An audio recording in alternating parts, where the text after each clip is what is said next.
ولا بنادم كل شيء باغي يطلع غير بالشوهه. استعمال سيء للانترنت خصوصا هاد تيك توك، شي حاجه خاصو يديرها خايبه ولا كاع ولاو تظاهرات المثليين، حتى شي التفاهه ديما هي اللي كتطلع. ظاهرة المثليين ولا كلشي باغي يكون مثلي ولا كلشي باش هو يطلع في تيك توك. احسن حاجه داروا انهم نقاو لنا المغرب. بون من بعد السلام عليكم، شنو الرأي ديالك في تطهير التفاهة؟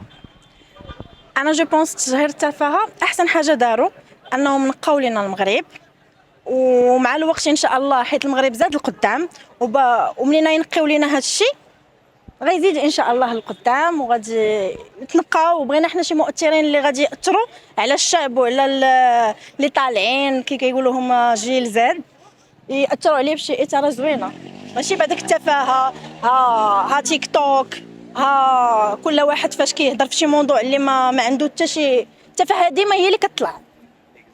ونتمناو زعما شي حاجه اللي تطلع زوينه يحيدوا عنا هاد التفاهات ونشوفوا شي حاجه زوينه. بيني وبينك انت كشابه وانا شاب كثر هذا الشيء هذا اواخر. وي بزاف.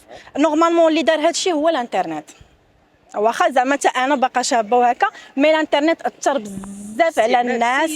استعمال سيء للانترنت خصوصا هاد تيك توك، ولا بنادم كل شيء باغي يطلع غير بالشوهه ولا كل شيء باغي يطلع غير شي حاجه خاصو يديرها خايبه ولا كاع ولاو تظاهرات المثليين.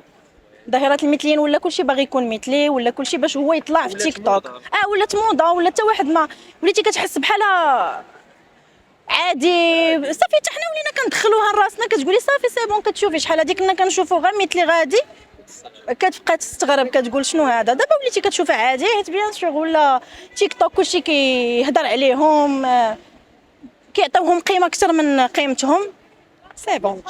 ديرنييرمون كشابه مغربيه مع التطهير ديال التفاهه؟ وي انا مع التطهير ديال هذا الشيء اللي ولا دابا، وان شاء الله يزيدوا حيت باقي بزاف الناس اللي يطهروا من هذا الشيء ديال التفاهه. مرحبا. لا تنسوا متابعتنا على باقي مواقع التواصل الاجتماعي.